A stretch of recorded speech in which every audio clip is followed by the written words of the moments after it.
안녕 얘들아, 뿌리 깊은 독해 김승현 선생님입니다.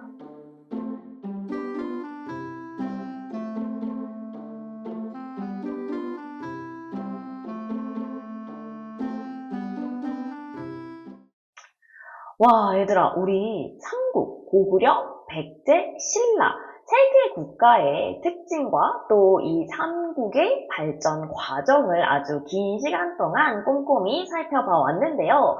지난 시간에는 우리가 드디어 이 삼국이 통일되는 과정을 함께 살펴봤습니다. 그 영광의 주인공은 바로 신라였고요. 이 신라가 어떤 과정을 통해서 고구려와 백제를 꺾고 이제 삼국 통일의 주인공이 될 수 있었는지 우리 꼼꼼히 살펴봤었습니다. 그래서 우리 아마 이제 여러분들 수업을 잘 들은 친구라면 기억을 할 텐데, 이 신라의 통일 업무를 완성한 왕이 바로 누구였나요? 맞아. 바로 문무왕이었죠, 얘들아. 기억하시죠? 이 문무왕 같은 경우에는 이제 마침 이 아버지의 어떤 삼국통일의 시작에 이 과업을 받들여서 삼국통일을 완성한 그런 왕이었는데요. 이제 그 삼국통일을 완성한 것만으로 자기의 할 일이 끝났다고 생각하지 않고 더 열심히 통일신라를 강하고 또 살기 좋은 국가로 만들기 위해서 노력을 많이 했다고 해요.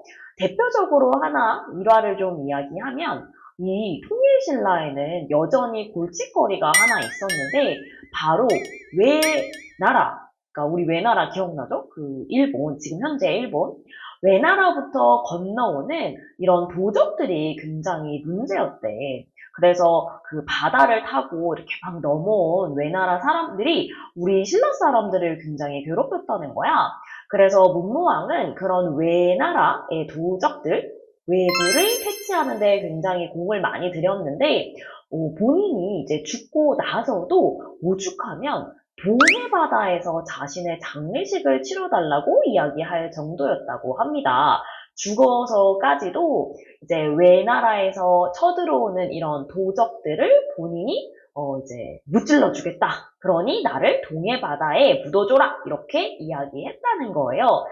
얼마나 이 백성과 나라를 사랑하는 마음이 컸는지 알 수 있는 대목이기도 합니다. 자, 그뿐만 아니라 얘들아, 이런 문무왕의 정신을 이어받는 굉장히 훌륭한 왕이 또 등장을 합니다. 바로 누구냐면 신문왕이에요. 약간 이름이 뭔가 선생님 신문왕이면 뭔가 기억에 잘 남을 것 같아요. 하는 친구가 굉장히 많을 텐데 이 신문왕 같은 경우에는 얘들아 이 아버지의 정신을 물려받아서 되게 크고 강한 국가를 만들기 위해 노력을 많이 했어. 대표적으로 이제 가장 신경 썼던 건 아무래도 신라가 통일을 하면서 얘들아 큰 변화가 있었잖아? 그러다 보니 이런 커다란 변화에도 흔들리지 않는 그런 튼튼한 나라를 만드는 게 가장 큰 목표였을 거야. 우리 생각해보면 뭐가 제일 많이 바뀌었을까? 신라가 통일된 다음에. 뭔지 알겠나요? 일단 첫 번째. 땅이 이제 엄청나게 많이 넓어졌을 거 아니에요? 자그만치 원래 신라의 땅보다 약 3배 정도나 커졌다고 하니까 영토가 어마어마하게 확장이 된 거야. 그지?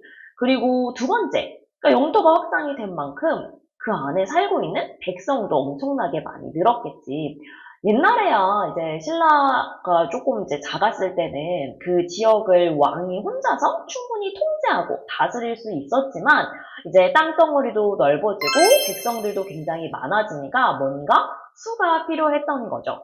그래서 신문왕은 고민을 하다가 이 넓은 신라의 땅을 몇 개로 나누어 이제 좀 다스리기로 하느냐? 바로 9개로 나누어 다스리기로 결심합니다.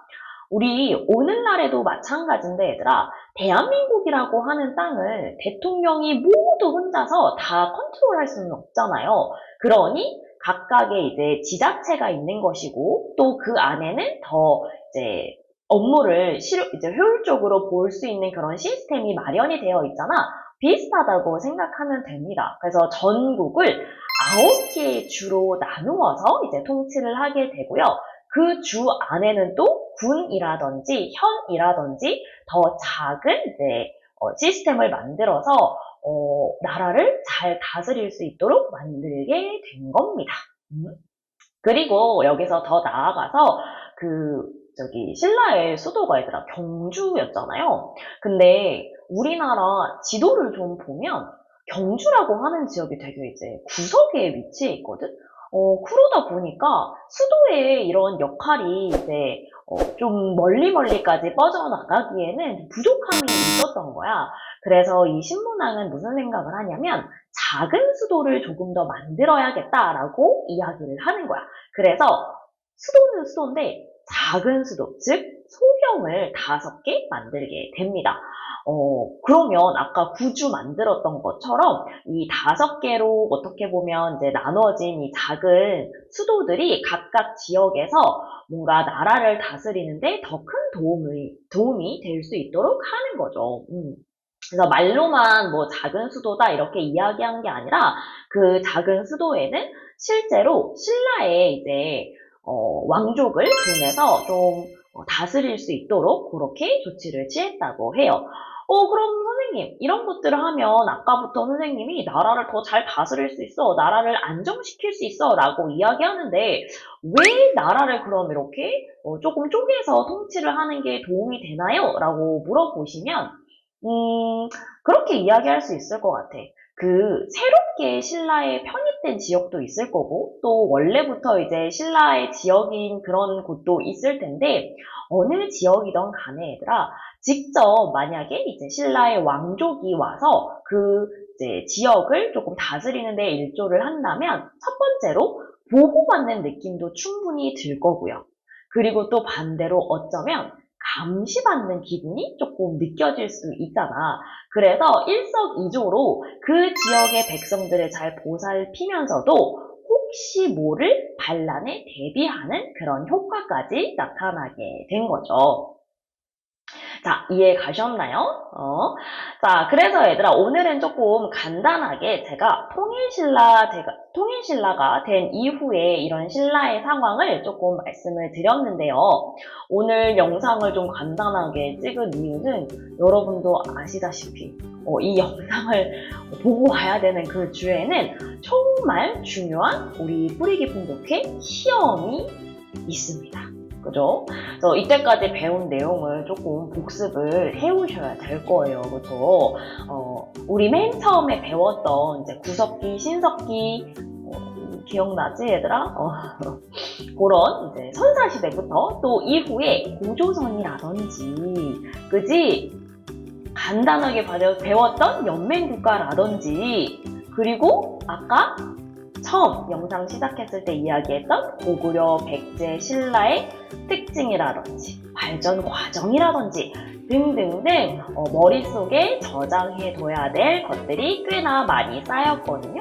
그래서 이 영상 보고요. 근자감 한번 풀어보고 잊지 말고 얘들아 시험을 대비해서 우리 워크북 1권하고 2권 한 번만 더 정리해오는 거 꼭 명심합시다.